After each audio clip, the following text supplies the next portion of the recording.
This idea that people are in a pub all day long drinking, that almost never happens. I'd maybe have come across one of those, maybe two. It almost never happens. People don't go to the pub to drink all day long and say, you know what, I'll chance it. That very rarely happens. It does happen, but it rarely happens. Actually, what I've found is that for women, and it's not a sexist thing, women, if they get into a row with their partner, their husband, frequently their mother, they'll bolt from that person and leave in a very emotional state. They need to get away from them. And then the quickest way and the best way to get away from them, or they'll think the quickest way is to get into the car and drive away.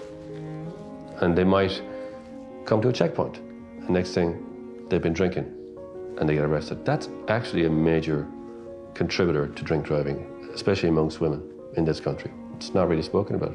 It's a major precipitating factor. Our row precipitated the event. A lot of times. Actually, the majority of times for women, it's that. But they won't be aware of that because they'll think it's just me. How could I do something like this? This was silly. And then they're trying to figure out, well, why, I don't know, they'll spend days trying to figure out why they did it, and as if they can rationalize it. But people don't generally commit the offense of drink driving because they rationally thought it out. There's no logic behind it. They didn't logically think, well, I've had 10 beers, so I think I'm okay. No one does that. It's a very upset person, a lot of the time, who just flees into a car and goes. That's not logical, it's not rational, but it happens quite a bit.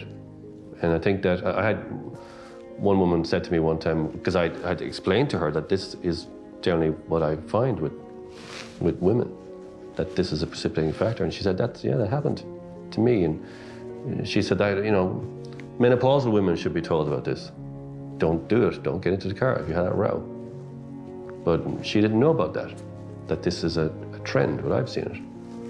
It happens to a lot of women. They're very upset, emotionally upset, hysterical sometimes. And when they're stopped, I'm sure guards would have experienced that. Yeah, it's something that for women, yeah, it's that.